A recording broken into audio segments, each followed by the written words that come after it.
Welcome to Outside the Hashmarks. I guess this is episode 7. We're back in studio. We weren't going to be in studio, but we got a couple guests today. We had to get back together and meet. Ryan, once again, we're not producing. You're on the other side of the camera tonight. Ken Dietz is, I don't know, what are we doing? Playing basketball? We got a game tonight? What are we doing? What's he doing tonight, Ryan? Just for all those out there worried about his job security, it's kind of fine. So don't sweat it. Like, Ken's gonna be back. I don't mind filling in for this type of episode though. When you have these type of guests that are coming on, I'm good on being the side of the camera. Well, and I appreciate it because Ryan, I literally called you and said, I know this doesn't work for your schedule. We have to make it work for your schedule because we have some incredible guests coming on the show tonight, and it starts with LaPhonso Ellis. He was the 5th overall pick in the 1992 NBA draft. He played at Notre Dame. He's a 2-time state champion. And then we got Jason Boucher, who played over in Germany for 10 years. He's one of the best basketball players I've ever seen. He was an MVP. He's one of the greatest Grand Valley basketball players. So you know what? We had to bring it back in the studio. We got Ricky, we got Joel, we got Goob. The party is still going. This is literally outside the hash mark. We're going like to different sports, which I kind of like. It shows us that we know a little bit more about things than football, you know what I mean? Yeah, absolutely. Google search, right? I'm not sure we do, but we did a heck of a job on Google searching and try to figure stuff out. But yeah, it's our basketball version. We are in basketball season. Ken Dietz and the Bangor Vikings, they're kicking it off. I know. I don't know how it's going so far, but we'll catch up with him soon. But we got a great show for you, and we're going to kick it off right now. Joining the show, the 2-time East St. Louis Lincoln state champion, the all-time leader in blocks at Notre Dame, and the 5th overall draft pick in 1992 for the Denver Nuggets, LaPhonso Ellis. LaPhonso, welcome to the show. Thanks for having me on, gentlemen. LaPhonso, I want to take you back to East St. Louis Lincoln High School, where in 1987 and 1988, you win back-to-back Illinois state championships.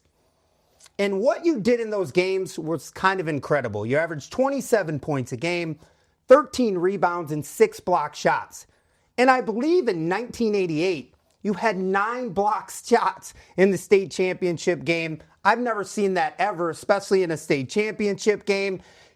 You were also a McDonald's High School All-American, a Parade All-American, obviously one of the best players in the country coming out of high school. Can you just talk about your high school experience a little bit? And then maybe just a little bit about high school sports and what's so special about that. From a basketball standpoint, I think I grew up in kind of the glory days of high school basketball because East St. Louis, Illinois is separated from St. Louis, Missouri by the Mississippi River. And everyone in that area loved high school ball. So it wasn't unusual for us. Our games were always packed. And it wasn't unusual to have maybe 30% of that audience actually being from across the river because they really enjoyed watching high school basketball. And it created a great atmosphere every night because you knew that you were going out there. That place was going to be warm. It was going to be jumping. And so I really appreciated everyone coming out to support us and to come watch. But I had the privilege of playing with some great players. Some of the names you guys will know. Vincent Jackson went on to play at Kansas State. Conzo Martin, as you guys know, was an awesome player at Purdue and now a brilliant head coach in college basketball and has been for a long time. And so both my junior and my senior seasons, we probably could have had an opportunity to win it our sophomore year too. But we had a couple key guys hurt, including myself. And but when you play with really good players and you have a coach with a great scheme, Coach Lewis, he would like us to run at every opportunity that we got. We played a diamond and 1 full court press back into a 2-3 zone. And so we had tremendous length on the wings. We had tremendous length in our backcourt. My junior year with Mark Chambers and Rodney Chavis. And then that same junior year, James Harris, who went on to play at Temple and then played a few seasons in the NFL. Chris Rogers, who wanted to play at Creighton and is now a big-time politician in Omaha and has strong ties even this day with Creighton. And so, again, when you're surrounded by terrific players and your coach is brilliant and has a really good scheme, it just puts you in position to be successful. And you combine that with people from my hometown just loved coming out and watching us play and gave us tremendous support.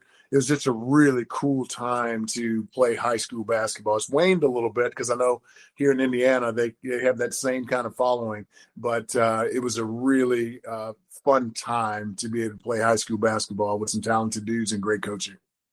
Oh, man, that is absolutely awesome. And 9 block shots. I mean, you may be the reason that the game is played outside the perimeter now and not inside. So, I mean, I can't imagine. I believe you played St. Francis. I can't even imagine what they were thinking every time they came in.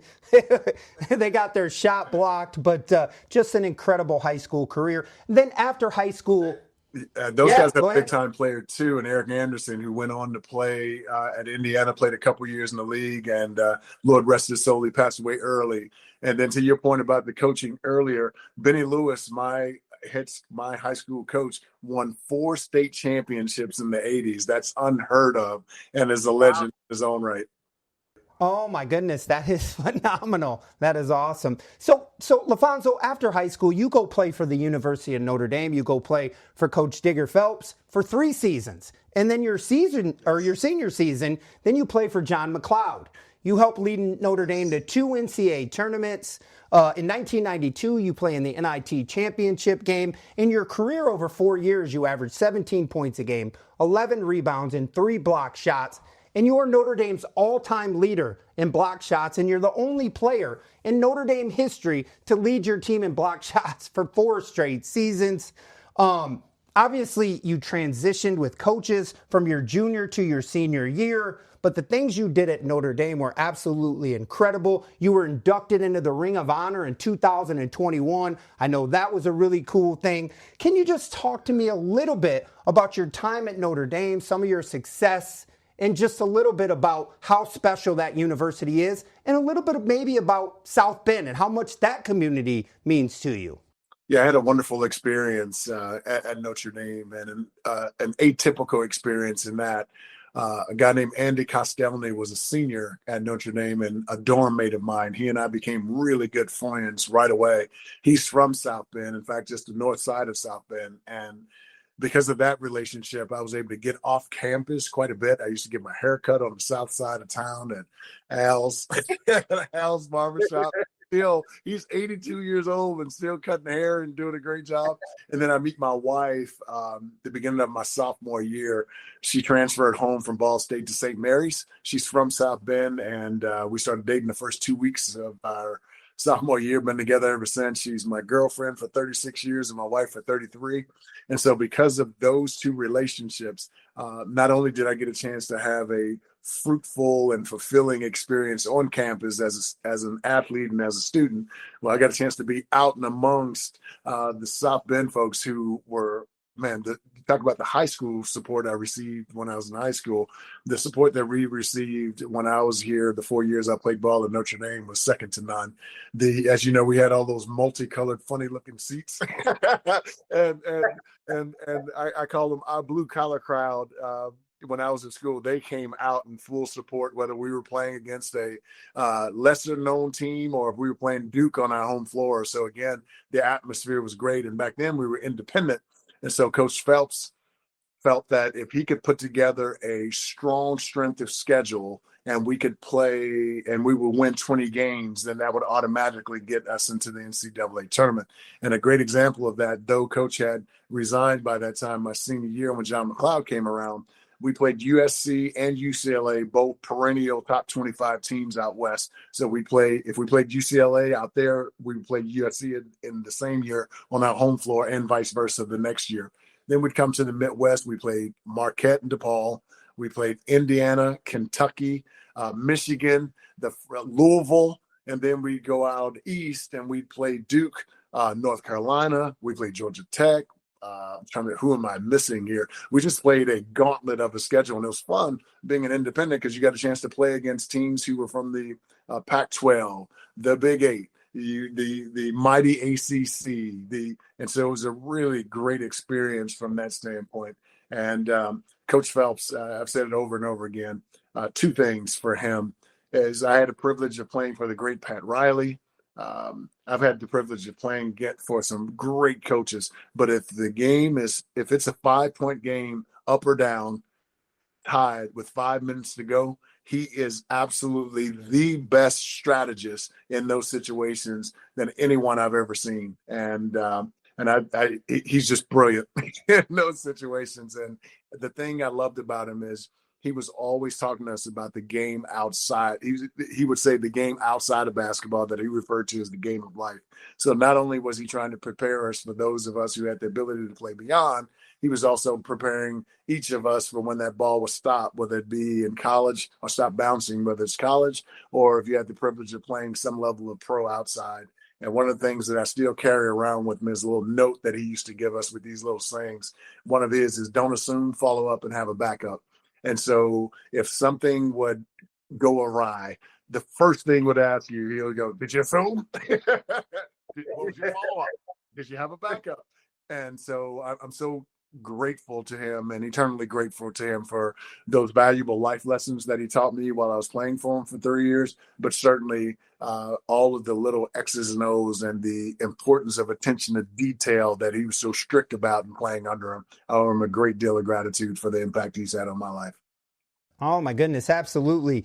And I have to ask you this, LaPhonso. I was a huge Illini fan in 1989, and they probably had the best basketball team in the country, even though they got beat by Michigan in the Final Four. They had Kendall Gill, Nick Anderson, Marcus Liberty, Kenny Battle. Yep. Did you think about going to Illinois when you were coming out of high school, your hometown? Like, just talk to me a little bit about that process. Yeah, I didn't want to go through the craziness of the recruiting process, so I narrowed my field early. And so Syracuse in the east, UCLA in the west, Notre Dame in my home state school, University of Illinois in the Midwest. And in the end, I just felt I would have gotten lost at all three of those huge schools. And what people don't realize is before we started even having the word branding in our vernacular, the Notre Dame has always had a global brand. Only 9,000 students, undergrad and graduate students at the time that I went, but they had relationships seemingly on every single continent and every single country in our world. And I thought that was interesting for a school so small. And here in South Bend, Indiana, I could get a world-class education first and foremost, which would open up doors for me outside of basketball, even if I could not play at any level when my career was over with. The schedule we already talked about, you're playing against the best schools. And another thing that people didn't realize is at the time, all of our games were on some form of television. So if we weren't playing on NBC, ABC, CBS, when I first went to Notre Dame, I think my first 2 years, all of the rest of our games were carried on WGN. So for a guy who's from the Midwest, I have a great example. I called Marquette's game, Shaka Smart's first year there 5 years ago. And I went up to introduce myself to him. And before I could actually, hey, he cut me off. He's like, I know who you are. And I was like, but we've never met. He's like, Fonz, I grew up in Wisconsin. Every single Notre Dame game was on TV, and I got a chance to watch you guys play. And so though we've not formally met, I've known you for a long time. So when you combine the fact that world-class education on one side, along with a smaller school, smaller community, and then you have the kind of schedule that was incomparable at that time, even today, because of conference affiliations, Notre Dame was the best place for me. And if I had a chance to do it all over again, even at 55 now, I'd go right back, because that small school, small town, the only thing we would be missing, though, is the schedule, because, of course, we're in the ACC now. Right? By the way, you cannot be 55. There's no way. That's my body. Yeah. Said, hey, that's what you say on the treadmill. You're like, I can't run like that anymore. Well, you look good for 55. Holy cow. I appreciate it. Thank you. Going back to Coach Phelps, so obviously, just listening to you talk about him, you were very close to him. After your junior year, he retires, right? And then you have a Coach McLeod come in.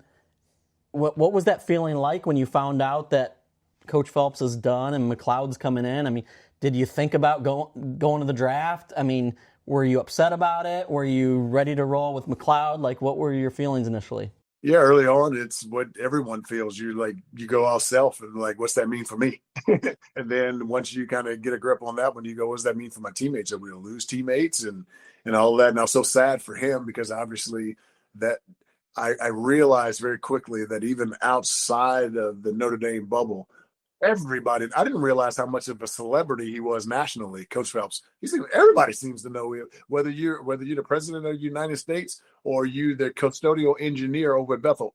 Everybody knew Coach Phelps, so he had a major impact on so many different people. But as you guys know, I only played 3 years of college because I was academically ineligible twice as I was pursuing my degree in accounting, one fall semester and then one spring semester. So that's a full year. And so after my junior season, I didn't have any street cred with the NBA or anything overseas. And so I think we all acknowledge that I was a talented player, but it's really, what have you done for me lately, really? And so there was I thought about it for a brief moment, but much of that had to do with, I knew that my wife and I were going to be having our child our senior year. So I considered leaving to go be honorable and try to take care of my family. But John McLeod came in at that time and we had a long conversation. Actually, my wife and I had a conversation together, and he put together this little plan. And he's like, Fonz, I understand what you want to do, and that's honorable. He's like, but if you can give me 1 year and let's put together this plan, if we stick to the plan, you'll have so much more opportunity ahead of you. Because you're a fantastic player. Nobody's just seen you for a while. And so my wife and I, we agreed, and he put together the plan. And I remember I was 270 pounds at that time. So I looked like an old school Chuck Muncie type tight end at the time. And I remember coach going, why are you so big? I was like, people told me I need to be big and strong like Karl Malone in order to make it. He's like, no. They're looking for the more athletic power forwards. And so this was May when we met. And by August, thanks to my mother-in-law, who's making every single form of chicken that you can imagine, barbecue, baked, sauteed, marinade, you name it. And by the time we came to school, I was a ripped 240 pounds going into my senior season. And so I credit Coach Phelps for having taught me all of the small nuances of the game, and of course impacted me at a great level in terms of preparing me to be a man once my career was over. I give Coach McLeod great credit for teaching me how to be a pro. This is how you eat. This is how you deal with your teammates. This is how you do this. And so what an incredible year. We didn't accomplish our goal, which was getting to the NCAA tournament. We had that late loss to DePaul, which hurt us. We were a bubble team at that time, and though we had beaten top 25 ranked UCLA, Syracuse, North Carolina, all of those, a couple of those small losses kept us from getting to the NCAA tournament. But just as I owe a great deal of gratitude to Coach Phelps, I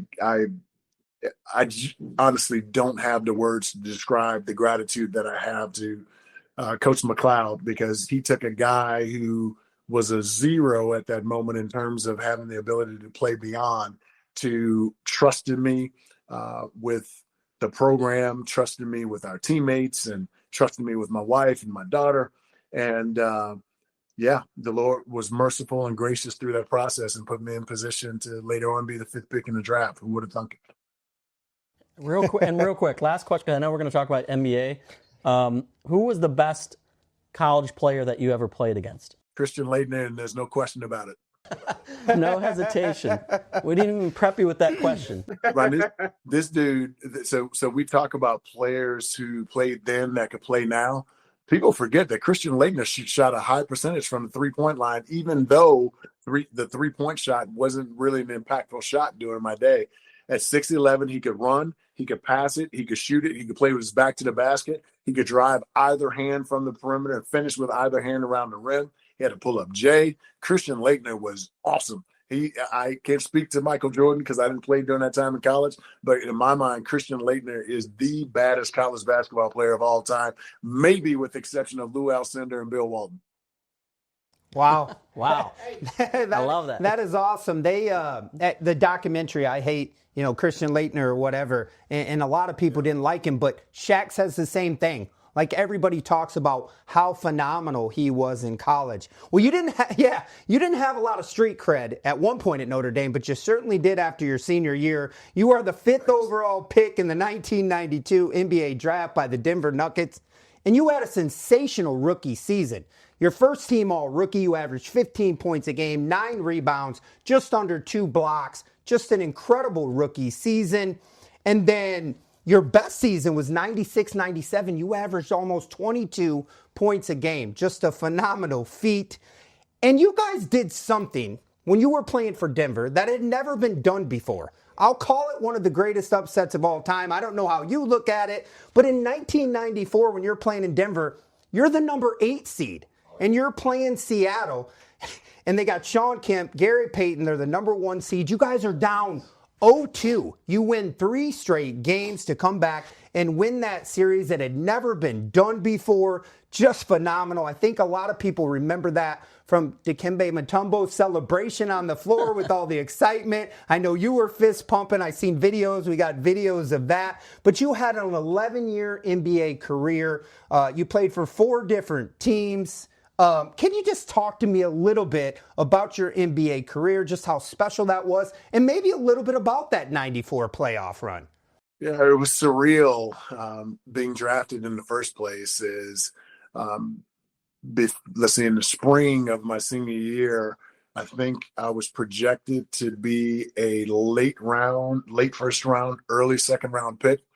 And then you go around and you audition for all these teams. It's more of a business sit down face to face with their management, along with putting you on the floor and working you out. And so, if I remember correctly, I think I worked out for 11 teams in 16 days.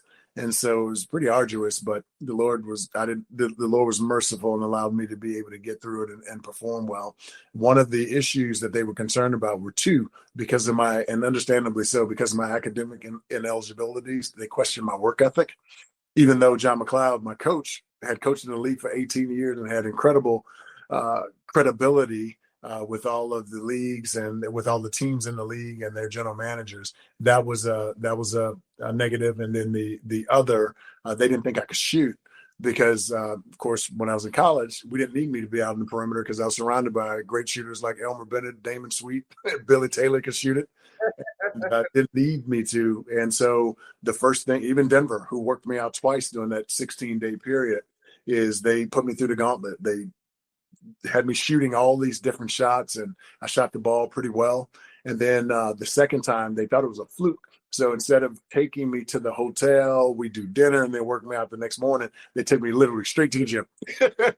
had me put on some shorts and some sneakers and got after it. And so I shot the ball really well there.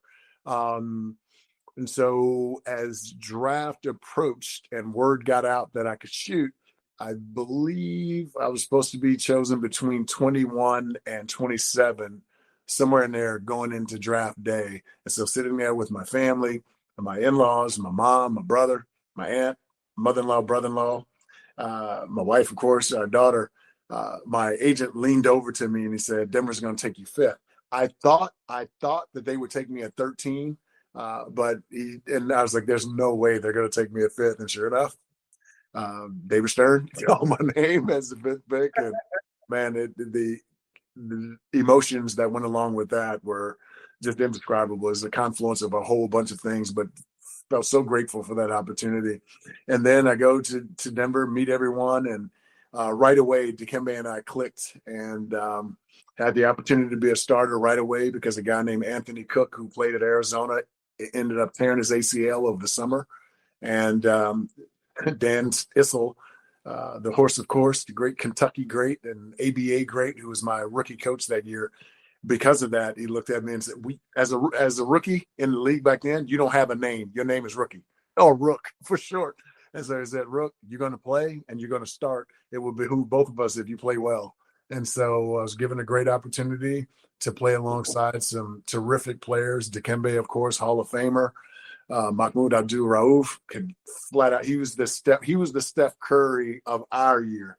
of our day. He could just flat out shoot. Reggie Williams from Georgetown, Brian Stith, Tommy Hammonds, Bison Dele, who was then Brian Williams, and Rodney Rogers, Robert Pack.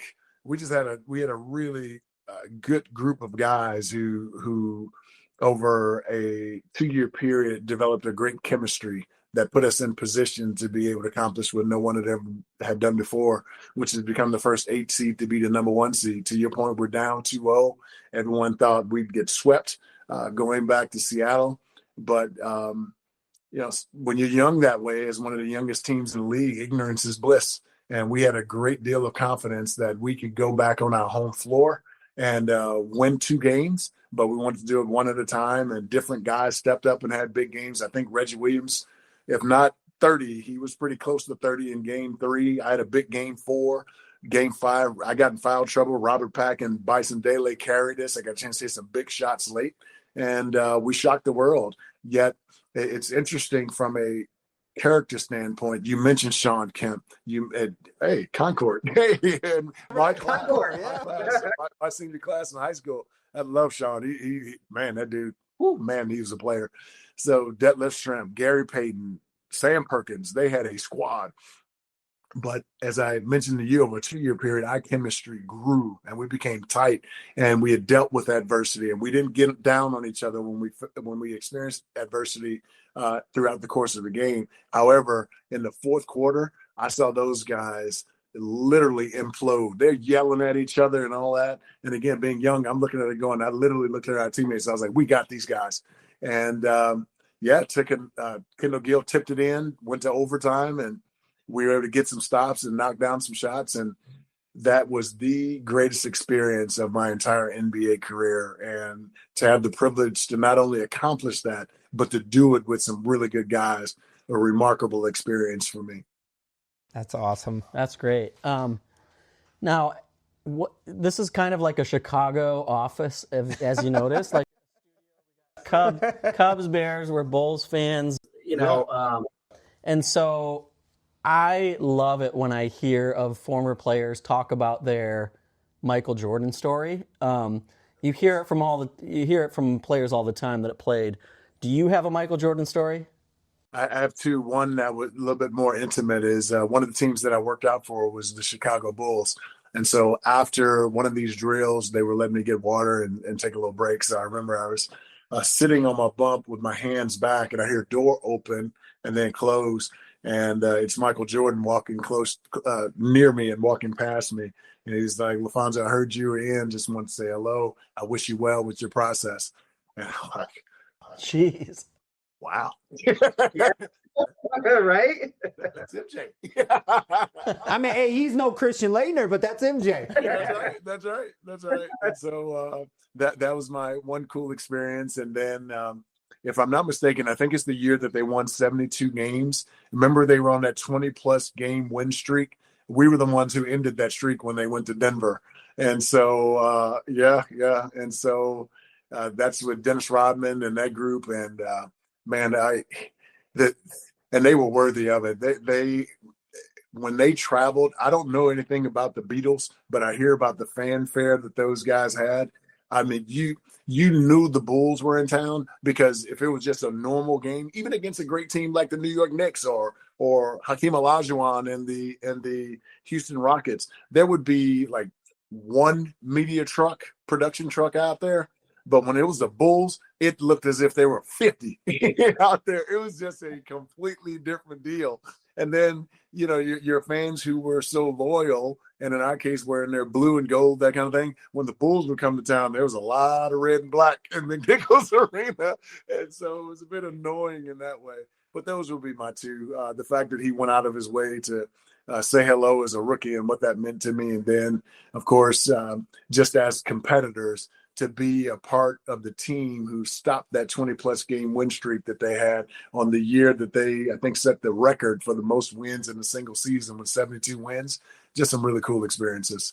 That's very cool. Yeah, that is awesome. I got to ask you about the block, right? You had a bunch of blocks. But I think Dikembe's? Yeah. Talking about Dikembe's block? No, hey, I know he had a record in this Seattle series, right? I believe. Yes. But your block, it's a viral block. If you look it up, I think you it sent says it to me. Yeah, it's like He the sent it to greatest me. block of all time. And he sent it to me, and I'm like, I've seen that block a million times. And then I'm like, that's LaPhonso that did that? Like, I didn't even realize, but I've seen the image of that cupping the ball or whatever. And LaPhonso, it's not really a block. You literally took the ball and then you land and you pose. It's got to be the most viral thing ever. I just looked up your name and bam, that pops up. Can you just talk to me about that block? I've never seen anything like it. Yeah, in my mind, and as people mention it and bring it up, I honestly felt like I was just doing my job. It was Dikembe's and my job to protect the paint.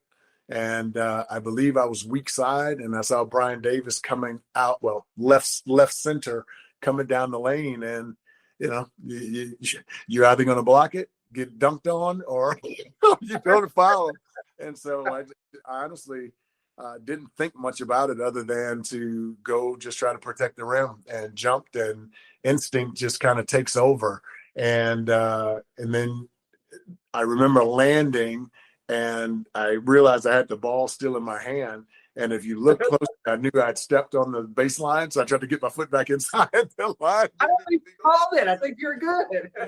So it should have been a turnover, actually. It should have been a block and a turnover because I stepped on the line. But it's only afterwards that you look back at it and you kind of go, wow, that was impressive. And then, of course, for a guy who was 0-4 against the Duke Blue Devils in college, that was Brian Davis, their starting power forward on those great Leitner teams, our senior year particularly. So though they beat us, I was 0-4 against those guys. It was a little bit of payback for all those times they whooped our tails when I was in college. Smoothest block I've ever seen in my life. And I know you weren't thinking about it, but you watch that thing in slow motion. It's just unbelievable. I had to bring it up. Yeah, that was awesome.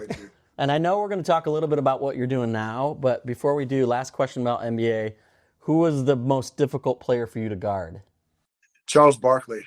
And part of that is it's hard to defend undersized studs. And so, as you guys know, Charles Barkley was 6'5" at the most, and I think that's generous as a power forward in our league. And what made it difficult was, most people know his story, Charles grew up playing point guard, and then he had a growth spurt in high school where I can't remember, maybe he went from 5'10" to 6'5", but he maintained all of those guard skills. And so I didn't have a problem guarding him in the post. I had a problem guarding him on the perimeter, because he would shoot that set shot three, and I hated guarding anyone who had set shots, because when they raise the ball, you got to honor it, right? And usually at that time you lift up, and now he's got me because now he's driving past me. But what an incredible career for a guy who achieved as much as he achieved playing power forward in the NBA at under 6'6". Because if you watch them stand next to each other, Michael and Charles. Michael's is taller than Charles. And yet the girth, the skill, the rebounding, the toughness, the handle, the shot, and the ability to be able to change shot, the hops. Yeah, he was the most difficult guy for me to guard, and it's not close. Yeah, it's hard to believe that you think he was 6'10". Yes. When you think about it, it's 6'5", 6'6", or whatever. It's unbelievable that he was that dominant. But yeah, I've even seen him say he was 6'4", but he played so big. Just a phenomenal player. And if you watch his college documentaries and stuff from Auburn, holy cow, it's absolute man-child, some of the things that he was doing. And a lot of people say when they played on the Dream Team in '92, he was the best player on that team. Yes. And he's got those long, and he's got, I never knew what his arms were, but if he's 6'4", 6'5", he's got to have a 7'2", 7'3" wingspan. He had long arms. Did he talk the most amongst any player you played against? As in talk trash? Yeah. Yeah, Charles more, his was more banter in kind of a fun sense, if you will. Gary Payton was the worst trash talker all time during my career. Yeah, almost viral with his trash talking. Yes. Yeah. I could see that for sure. So just talking through a little bit about some of the work that you've done post NBA. I know that you worked with ESPN. You were a college basketball analyst with ESPN. You're currently working with the Big Ten Network and FS1.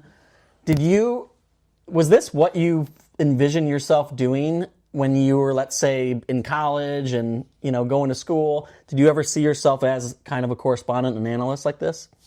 I didn't, but a good girlfriend of ours, Tracy Hartman, who worked for the Nuggets, who Jennifer, my wife, and I became really tight with, she mentioned, I don't remember, but she would say that frequently when I was in Denver that I would mention that it would be cool to do radio and or TV. So somewhere it was in there. And I've been privileged to be able to do it now for 17 years. I started with ESPN.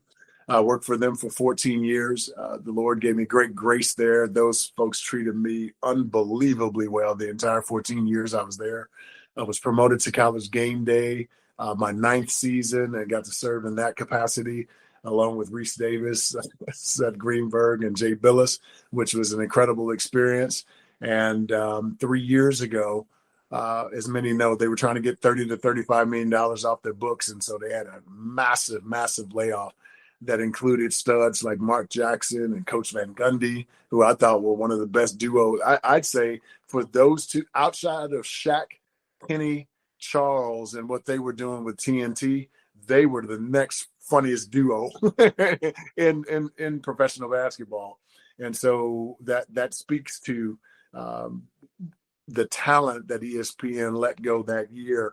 And so sadly, so I got a phone call on June 30th that year at 10 a.m. And one of my bosses, almost in tears you could hear, said that I was part of the layoff. And I just began to thank him and told him to thank all of our other bosses for the opportunities that they had granted me during that time. And my wife was out and she came home and I shared with her, and we were kind of a little bit of shock there just because we've been there for so long.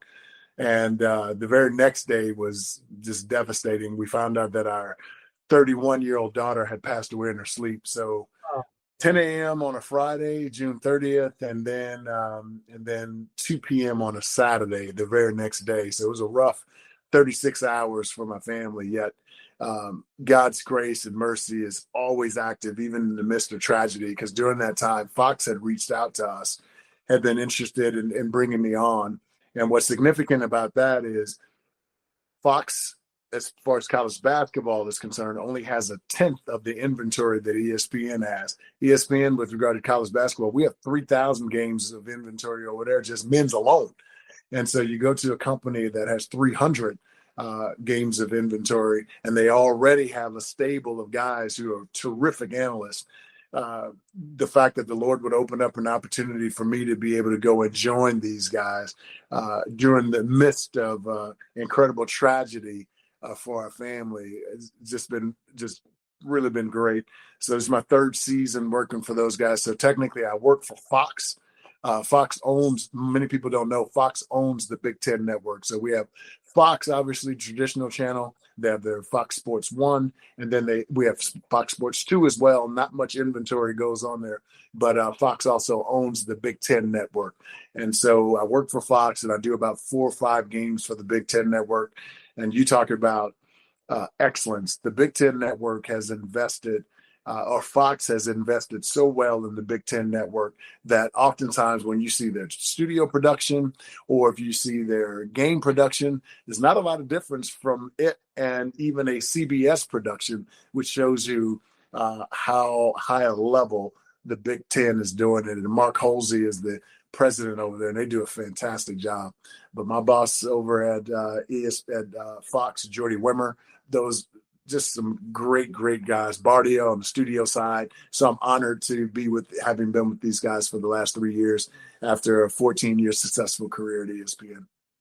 Wow, that is awesome.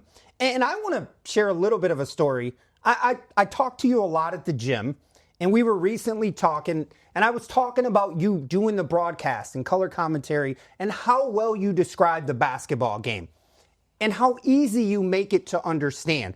And we were talking about that a little bit, and I just told you how I appreciated that. And you were kind of telling me why that you want to make sure that people that maybe don't know about the game can understand it. And you also talked about your wife and kind of doing the broadcast for her a little bit. You just do a phenomenal job of making sure that you're talking about the game, describing the game. It is so easy to listen to. I always get excited when you do the game that has nothing to do with the fact that I've seen you at the gym for 2 years. So, checks in the mail, buddy. Checks in the mail. This is more of kind of a thank you and just to let you know that, that was kind of cool that you had that conversation with me and then talked about just like, hey, I'm kind of doing the game for those people and for my wife so that they can understand the game a little bit. Yeah, Brett, she as we talked about, she didn't play the game, but has always loved it. She grew up a Notre Dame basketball fan here in town, and then 3 years dating in college. So she experienced high-level D1 basketball, and then, of course, 11 years in the NBA where she never missed a game unless she was having one of our children. And so she has an understanding of it, having not played. So I use her as the middle because you have coaches who've coached in the game and they understand it at a very high level, former players as well. But then you have the casual fan who may just turn it on, and if we're not careful, we're using lingo that they don't understand, and so they check out.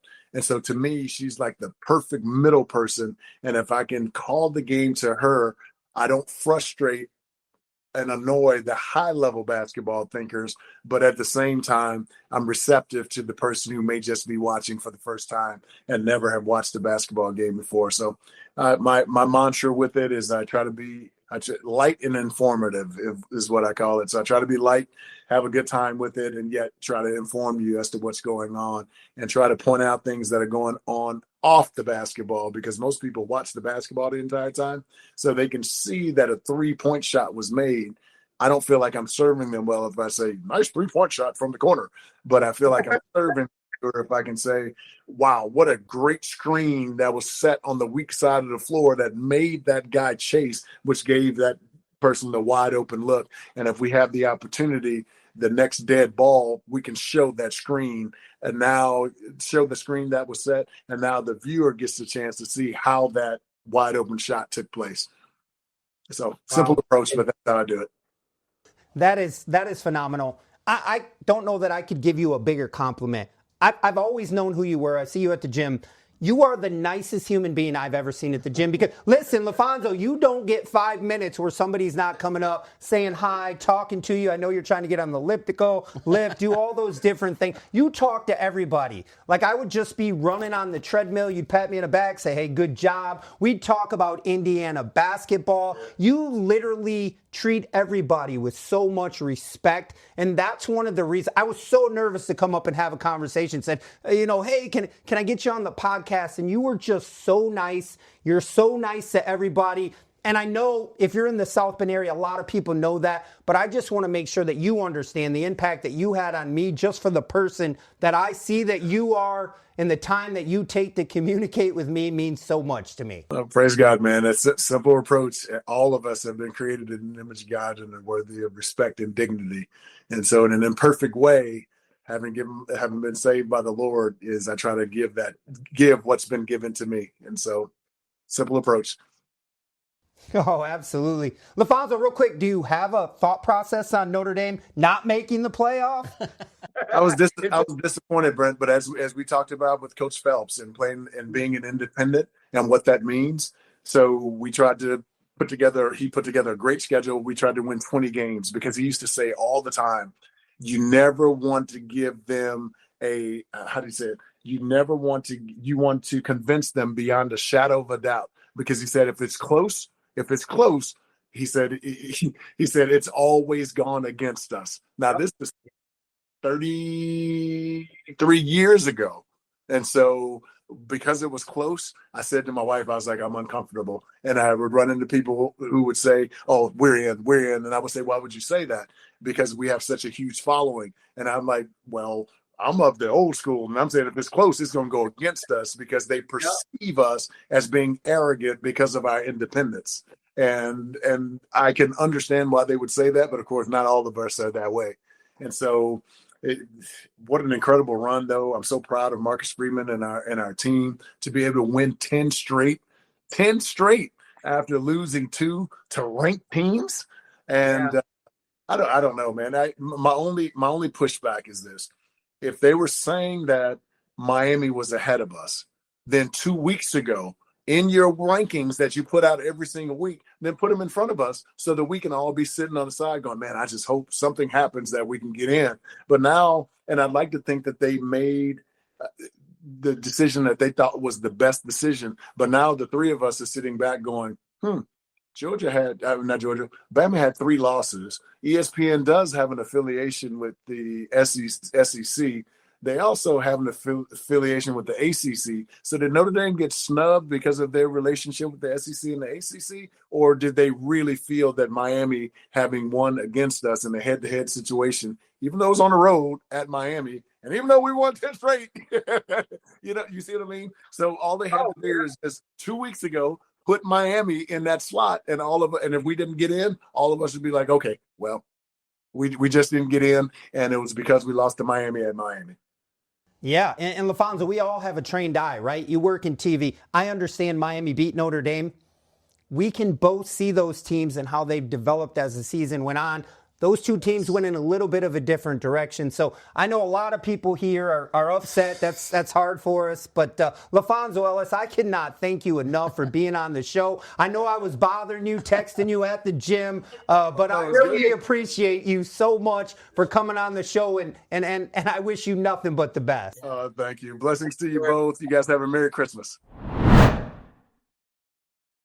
Joining the show, the greatest basketball player in Menominee history, the 4-year starter at Grand Valley State, the professional basketball player for over a decade, and the MVP of the Champions League in Germany, Jason Michael Boucher. Welcome to the show, Jason. Thanks for having me. Well, we're excited to have you, and I have your jersey on right now, and this is probably going to be my favorite interview of all time because you are my favorite basketball player of all time. You're also one of my best friends. But I want to talk about your career at Menominee a little bit. You start playing varsity basketball in 10th grade, and you are 5'2", 92 pounds, an intimidating force. You played with your dad on the JV team for a year. But you are widely considered the greatest basketball player in Menominee history. And I know there were some great scorers in the 50s and the 60s and the 70s, but you are the greatest all-around basketball player ever. You recently went in the Hall of Fame at Menominee. I could never understand why. Well, you guys just started the Hall of Fame. So that seemed to make more sense to me. You're an all-stater multiple times. You have all kinds of a record, assist records, steals records, shooting records. You were just a phenomenal basketball player. In 1998, you lead your basketball team to the regional championship game. And you're playing two of the best players in the state from Petoskey, a guy by the name of John Flynn, who's Grand Valley's all-time leading scorer, and a point guard by the name of Trevor Hoffman, who went to Kent State. He played with Antonio Gates. They were one game away from going to the Final Four. And you guys lose a heartbreaker in that basketball game. You battled for a while. They just had too much. But can you just talk to me a little bit about your high school career at Menominee, just how special that was, and maybe a little bit about that 1998 tournament run? Yeah, well, all the stuff you said about me, I'm not sure if it's absolutely true, but I'll take the compliments. I appreciate that. But yeah, like you said, that 98 season was a special one. It was our senior year. And John Flynn, like you said, ended up being my teammate at Grand Valley. And Trevor Hoffman, you said, played Kent State, made the Sweet 16 in his career too. We hung in for as long as we could, but when John Flynn gives you 44 points to the face, it's hard to overcome that. But, about when you said about my height and weight, I was always overlooked because of my height and how small I was. And it just fueled the fire even more for me to work on my game and just to prove everybody wrong. Well, Jason, you talked about, I saw an interview somewhere when you were in first grade and you were playing on the fourth grade team with your brother. So that's kind of always been a thing for you, playing with older guys, more mature guys. I know you looked up to your brother and your dad, but you leave Menominee and you head to Grand Valley State, and you are a 4-year starter. And we've talked about this a bunch of times. I think there was one game you didn't start your whole game or your whole career, when you went to Grand Valley, that was your first game ever. You were playing for Coach Terry Smith, and then you proceeded to start 106 games at Grand Valley State. You're the all-time leader in steals with 242. You're third in assists. One thing you didn't do at Grand Valley a lot was score because you didn't have to. You passed the ball to John Flynn. He had, I don't even know how many points. He averaged like 23, 24 points a game, throwing alley-oops to Nate Hinkle, Duke Cleveland. I remember a lot of those guys. In 2001, you guys win the GLIAC championship. You win the tournament. And then you come back your senior year, and you got a lot returning. And I think you're picked to win the GLIAC. You're picked to make a deep tournament run. And that year just didn't materialize. You guys had some struggles that year. Can you just talk to me about your incredible career at Grand Valley State and maybe just a little bit about that GLIAC championship and a little bit about your senior year? Yeah, you hit it on the head. We had a great my junior year. We had a great team. Michael Bell, Dante Smith. You mentioned Duke Cleveland, and of course John Flynn. Don't forget about the late Jason Bauer. I mean, he was a monster under there too. We had a great team, and you know what? We lost Dante and Micah coming back our senior year, but we had other tools that we thought we were going to have the year that we had the year before, and you know what? It just wasn't in the cards. I'm not saying our team wasn't as good. It's one of those things where we couldn't put it together at the right time. And to be honest, it was a long time ago. I don't even think we made the GLIAC tournament our senior year. It was pretty disappointing the way our senior year ended, but those 4 years were was probably some of the best of my life. Not only just playing basketball, but making friends with guys from different cities and states and everything like that. And I think that's what college is all about. Absolutely. And Jason, real quick, can you just talk about that conversation you had with Coach Terry Smith as you're going into college and you don't think you're playing? I don't even know if you have your gear on, and just kind of how that came about. Yeah. It was, he never promised me anything. He definitely wanted me there. And like you said, the first couple of months was a struggle. I mean, even in open gyms, no one knew that I was a scholarship type guy or scholarship player. I was on the side courts with the walk-ons, and before the season started, he told me he was going to redshirt me. So the first game of the year, preseason game, he told me to come in a shirt and tie, and I was going to video the game. And I go into the locker room. He wanted to have a conversation with me. I've never taped a game before. I thought that's what it was about. And greatest player in the team's going to film the game. And next thing you know, there was a jersey sitting there, and he's like, "That's yours." And I was like, "For what?" I didn't know what he was talking about, and he said, "We decided that we're not going to redshirt you, and not only we're going to redshirt you, you're going to be the starting point guard." So, it was I was ready, but going into that, I was just thinking, get a year of getting stronger. We go back to talking about how small I was in high school. I wasn't very big in college either, but I think I was 5'7" at the time. Well, maybe 5'8", 5'9", 117 pounds, dripping wet. So going to a pretty good Division II school, I had my work cut out for me, but I was meant to do this, and I was just ready to go, and it turned out pretty well for me. So, and Jason, was there any was it Grand Valley all the way, or was there any other schools looking at you, or talk us through kind of the that situation of making that decision to go to Grand Valley? Yeah, I had a couple offers.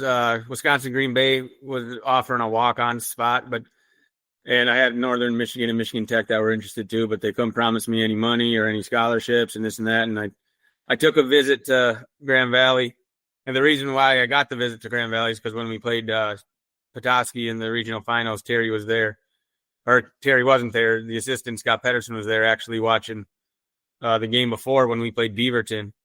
And they were giving a scholarship. I forgot his name, to be honest, but they were recruiting him, and he was a full ride guy. And we ended up shocking the world. They were undefeated, and we beat them to end up playing Petoskey. And Scott saw me and got on the phone with Terry Smith, and that's how that came about. But the big decision for me, it was an easy one. After my visit to Grand Valley, I mean, my nickname in high school was Peanut. And when I got to the hotel, he had the bathtub filled with stuffed peanuts and signs saying wanted, Jason Boucher everywhere. It was when we left, they asked what my thing was, and I said it was a no-brainer. I said I wanted to be there. I wanted to go there. I felt wanted, and it was a perfect fit for me. And Terry Smith was the guy that I think I needed at that point in my life. And he gave me a shot, and it worked out. And it's funny. I'm just gonna say one thing about myself. I played junior college basketball. I was a point guard. I was a redhead, 5'8", shortest guy in the league that I played in. High school, when we played Coloma High School my senior year, every time I touched the ball, the fans chanted Opie Taylor every time. And so I can relate having that small guy, complex sort of thing, like never getting picked in pickup games. Right. And then when you get picked, you never leave the floor. You know what I mean? Yep. So everything you're saying is relatable. Now, I didn't play at Grand Valley, but I can certainly relate to your story. I got a relate story too. The first game we played, I think it was at Toledo. We got creamed 108-58, but every time I touched the ball there, they were yelling, they were chanting weight room in the eighth grade, like that. Blah, it was pretty funny actually. But isn't it great though, and Brent can relate too, as someone that, Brent played, professional football and was one of the little guys on the field, but he dominated when he touched the ball. Right. It was impossible to take down. So there's something almost dangerous about little players that play these sports, Right. Yeah, 100%. I think that's why you and I connected. I think we were at a Mancino's one time. You were on the basketball schedule. I was on the football schedule. And we had never talked before, and you came up and said, "Hey, here you go, bro." And we were both on the schedule, and we both had a lot in common. But I want to talk to you about the game. And what I mean is the greatest basketball game that I've ever seen. I know where you're going. It didn't happen on an NBA floor. It didn't happen during a Grand Valley basketball game. It was a rec center basketball game. And it reminded me of Rucker Park. It wasn't outside, but there's probably 250 people at the game to watch you, right? And you're playing a rec center basketball game. Your basketball team scores, 83, 88 points. I don't know what it was. You had 74 points. I don't know that you missed a three-pointer the whole game. I don't know that you missed a shot in an hour. And I didn't really know you then. I knew of you, but we had never really hung out or anything. I was just a fan watching like everybody else. And it was just a surreal moment. You score 74 points. You can't even hardly get out of the gym, Boucher. Like people are mobbing you. Like I'm being serious. Like Ryan, intramural basketball, he's getting mobbed. He's signing autographs. Can you just talk to me about that basketball game a little bit and what you remember? Because 74 points, Boucher. I don't remember any of it, to be honest. I mean, I remember the game, but to be honest, let's not sugarcoat this. I'm not sure the competition was the best, but yeah, I didn't miss very many shots. If I did miss that night, it was a fun night. I know that. So you were in the zone. Yeah, you could say that. Yeah, I could have kicked it and it would have went in that night. Isn't that the best feel? I don't think there's any better feeling than basketball being in one of those places where you can't miss. It's almost like an out-of-body experience. And I'm sure in football, too, you get that way where it's like, I'm seeing defenders before they make their move towards me. I know where the holes are before I get there. I think in sports, there is that zone that you want to get into. Well, Ryan, he lived in the zone. So here I am at Grand Valley, and we're roommates. We finally became friends after, Indiana beats Kent State to go to the Final Four. Bobby Knight's last years, and we're friends now. And it's just funny with me and Jason, just kind of the road that we took during that process. So we're close, and we're kind of doing our thing a little bit. And Jason is looking for a rebounder. Well, hey, man, we'll get a professional football player, and you can rebound for me, right? You can go in the weight room, you can pump some weights, and you can rebound for me. And Ryan, I'm not kidding you. I would rebound for Jason. And literally all you did was stand underneath the rim. He wouldn't miss for 45 minutes.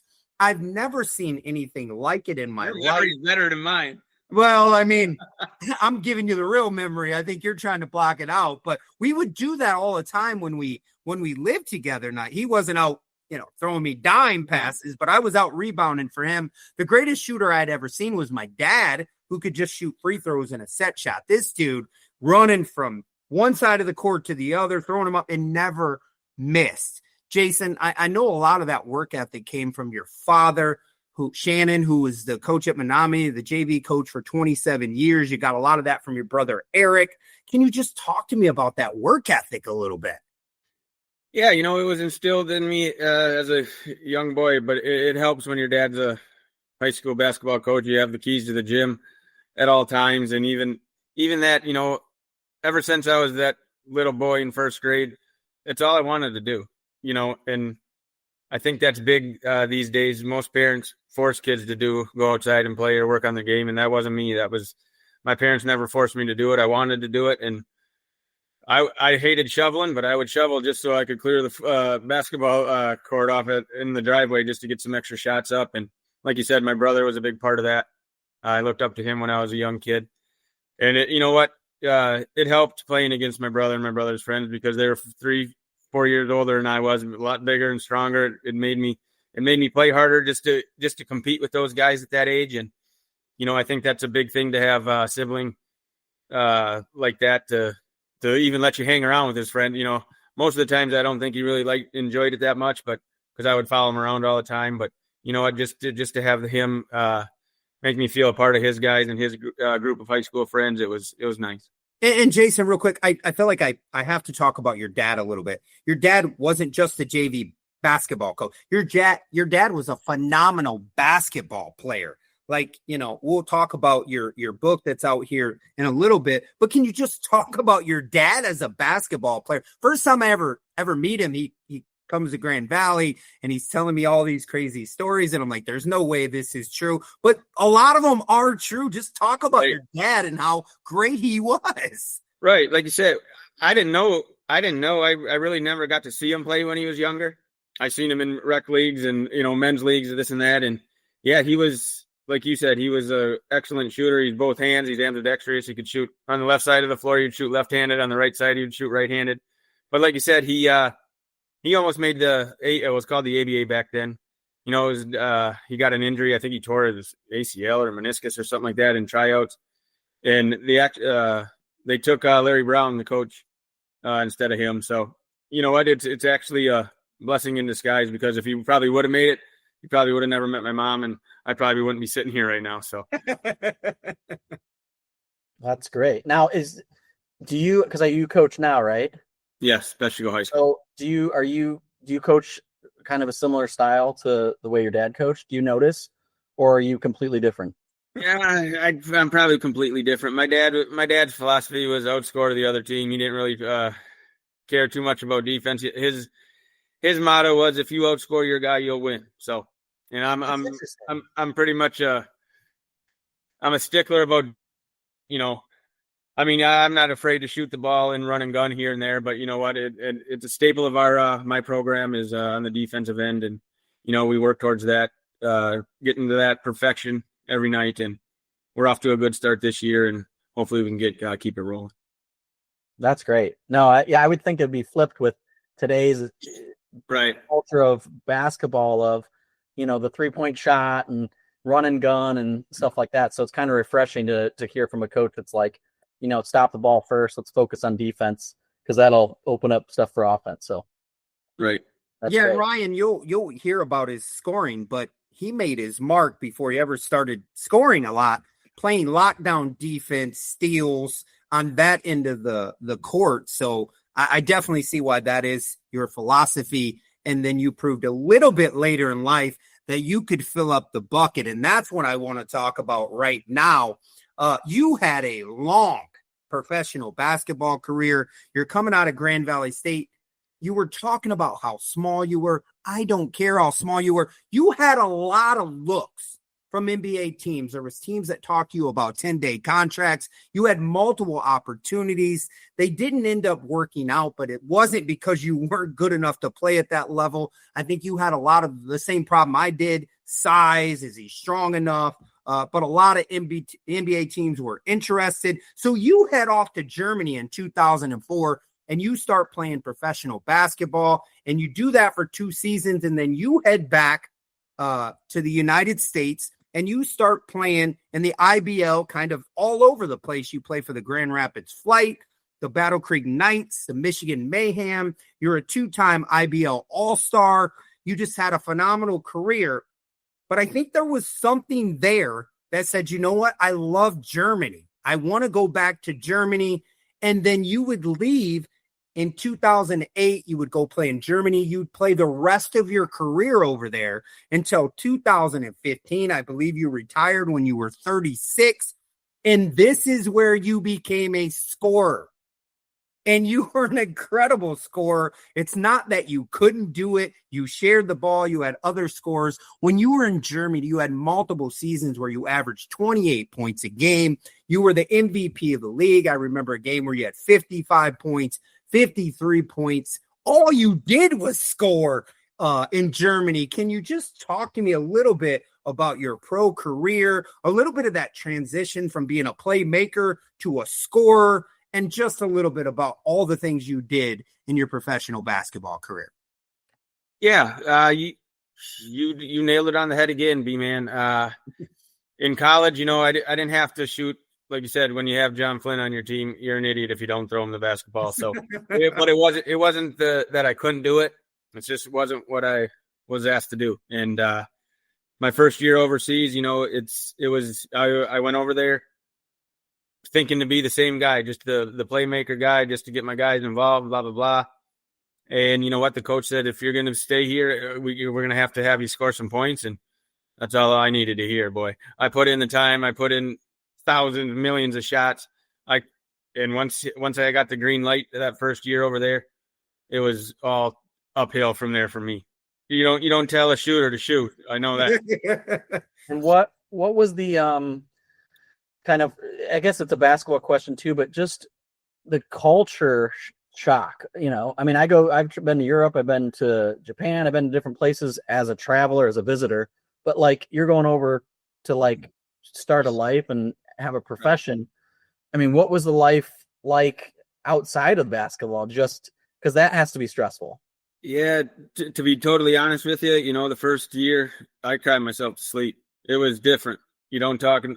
They didn't speak. Well, they spoke English, but they acted like they didn't most of the time. Just, it's tough. I'm telling you right now, if you don't really, really love the game or love the sport, overseas basketball is probably not for you. It's some lonely, scary nights. But you know what? That's what I wanted to do. And you know what? I made the best of it. After my first 2 years, I came back, like Brent said, I played in the States a couple of years, and I was like, this isn't for me. I think I want to go back over. I went back over there. I ended up taking classes to speak German. So I became fluent in German. You know what? And after that, it was like home for me. Like Brent said, I would go there. I'd be there nine months out of the year. I'd come home for 3 months and go back. And it was home, to be honest. Those 11 years that I was over there, it was, I felt, to be honest, when I was home for 3 months, I felt out of place. Felt out of place being back home. And it was, I'm lucky that I had the opportunity to do it, but it's not all luck. It's the hours I put into my craft is what got me there and what made me stay there. And, I'm just fortunate that I didn't have any serious injuries to take that away. So it was like I said, it was the best 11 years of my life. It was something I always wanted to do. I wasn't a millionaire doing it like the guys in the NBA now, but you know what? It was a living. I made it for 11 years, like I said, and it was something I always dreamed of. Yeah, and Jason, a lot of people talk about the difference between the European style and American style basketball. Can you just talk to me a little bit about what the biggest difference was going to play basketball over in Germany as opposed to playing in the United States? Yeah, it's true these days too. You see all these guys in the States. You play 3-4 games a week sometimes. And over in Europe, you practice 4 or 5 times a week and you play 1 or 2 games. The way they go about things over there is practice, drill work, this, and then you play a game or two. And over here, it's more games and less skill work, this and that. And I think that's a big reason why you see all the Europeans coming to the States in the NBA. Even now, the younger kids are coming to the States to play college. And it's because their skill work is way better than Americans, to be honest, in my opinion, because they put the time in. They practice more than they play over there. And I have to ask, even if it's someone that we may not know who they are, who was the best player you've ever played against in person? In person? Yeah. Most talented person you've ever been on the court with? Probably Isaiah Thomas. The old Isaiah Thomas, not the new one. The bad boy Isaiah Thomas. I'm pretty sure I was at that game, Boosh. Yeah, he was a little bit older then, but he was something else. What made him so special when you played against him?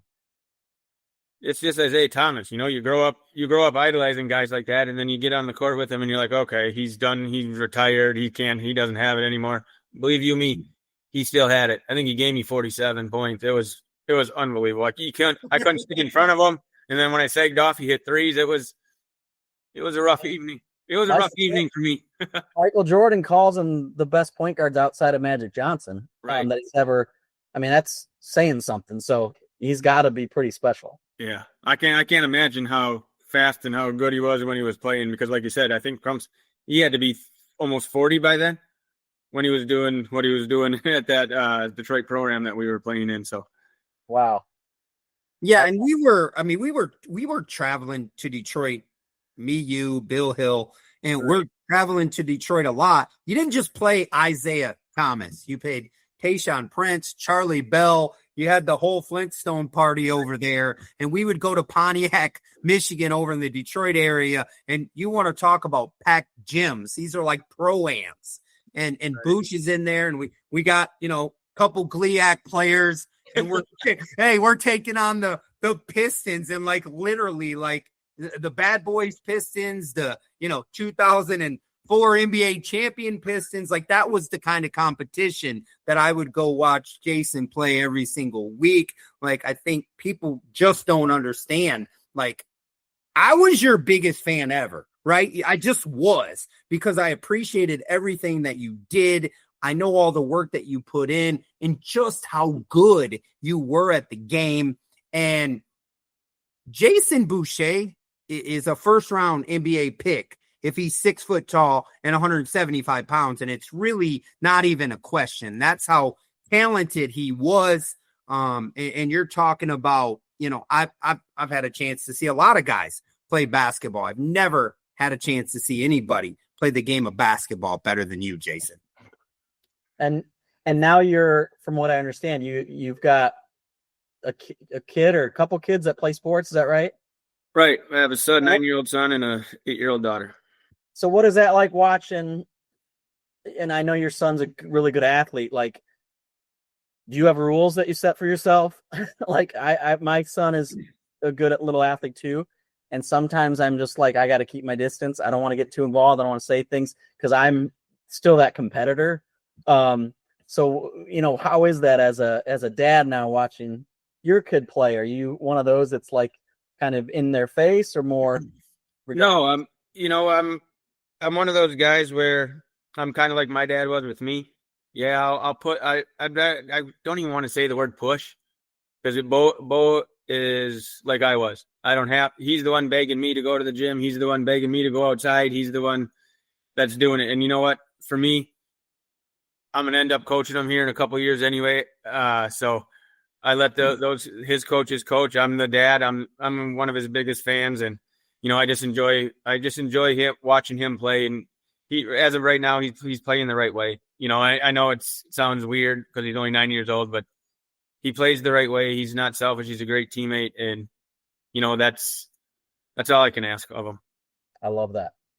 Yeah, absolutely. Jason Boucher, there is a book, and I have a copy, and I know Goob has a copy, and it's Peanut to Pro, One Dime at a Time. And Billy Betts wrote this book, and it talks a lot about, obviously your career. It talks about your dad and your family. It's just a complete breakdown of your life. It's a phenomenal book. You know me, Bouch. I don't read a ton, but I enjoy this so much because it lets you see inside and outside of everything that made Peanut, as you're called. Can you just talk to me about the making of this book? I know it's in Amazon. You can buy it by Billy Betts. Just talk to me how it came about and just how incredible and how happy you were with the book. Yeah, it was a total surprise, to be honest. I've known Billy for a long time, and he used to work for the local newspaper. He was the sports editor, I think, for a long time around here for the local paper. And I just, out of the blue, he said he was wanting to write a book. And I was like, oh, cool. Why would you want to do, what made you want to do a book? And he's like, there's only one person I want to write it about, and it's you. And, I was flattered.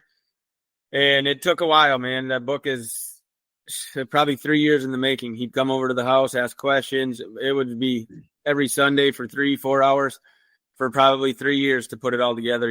I think he did a phenomenal job.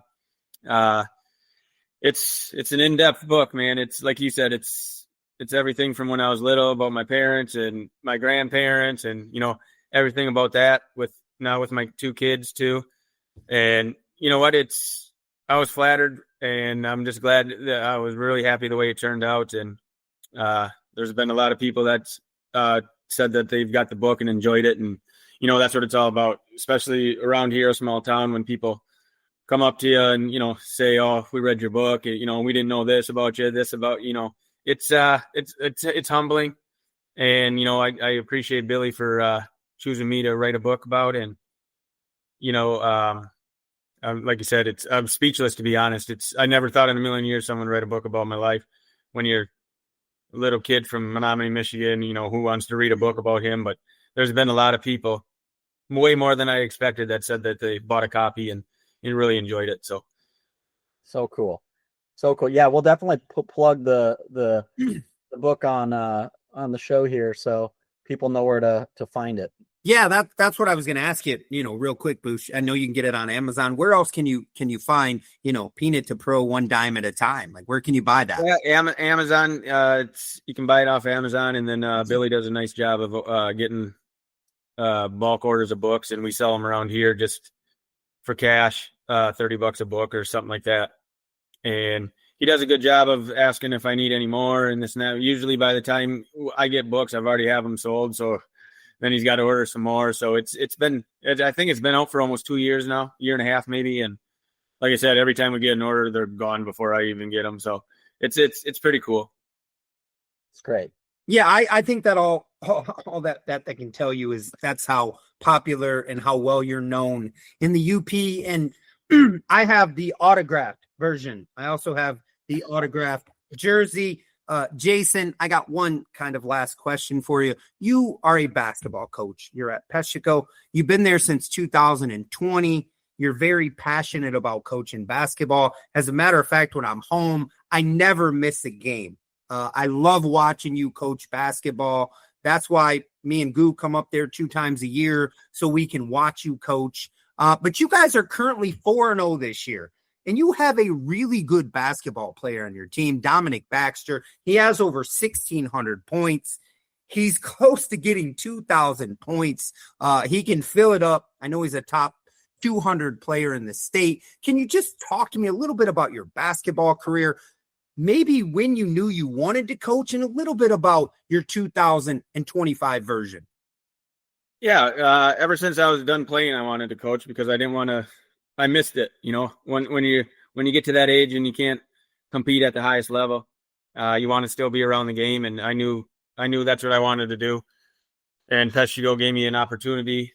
One of my good friends, Nate Mikowski, was the coach there, and he asked me to help out, be the assistant 1 year. And the following year, he ended up getting married, having a kid, and he didn't have the time for it. And, if it wasn't for him giving me a shot there, I don't know if I would have this job coaching the Peschico Bulldogs now. But yeah, it's something I always wanted to do. It's a passion of mine. And the kids that I have every year, I try to instill what I had when I played into them. And there's two things that I always tell them. I will never coach. It's cliche. Every coach says it, but it's true. I'll never coach attitude or effort, and I don't have to worry about that with all the 14, 15 guys I have on my team every year. They give me all they got, and especially in high school basketball, that's all you can ask for. But like you said, when you're going back to this year, we're off to a really good start this year. Our defense has been phenomenal. You did mention Dominic Baxter. I'll get back to him here in a second, but we got another 6'8" kid, a junior, Levi Hodgins, that really worked hard on his game this offseason. And he's when you have a 6'8" kid around here that can move and shoot like him. We played 2 conference games this year. He's averaging 21.5 rebounds already a night. He's in about 16 points. He's really helped us anchor down inside the paint. But even like everybody else on our team, we're quick. We're aggressive as heck on defense, and we rebound the basketball and we go. And you mentioned him before. When you have a guy like Dominic Baxter, the kid's a phenomenal basketball player, and he's similar to me. The kid puts in more time than anybody I've ever seen at the high school level. He can shoot it from anywhere. 6'5", lanky. He put on about 10, 15 pounds, I think, this year. So, he can take a little bit more, bang for your buck when he's going in there. And like I said, this year, the first 4 games, he's averaging almost 27 a night. He's grabbing 12 rebounds. I'm anxious to see what college he's going to pick. He's got all the state schools, Wisconsin state schools around here that are really interested in him, a couple out-of-state schools. So when you have a guy like that, when stuff gets tough, you can pretty much hand him the keys and say, take us home. And he's been excellent. He's a great teammate.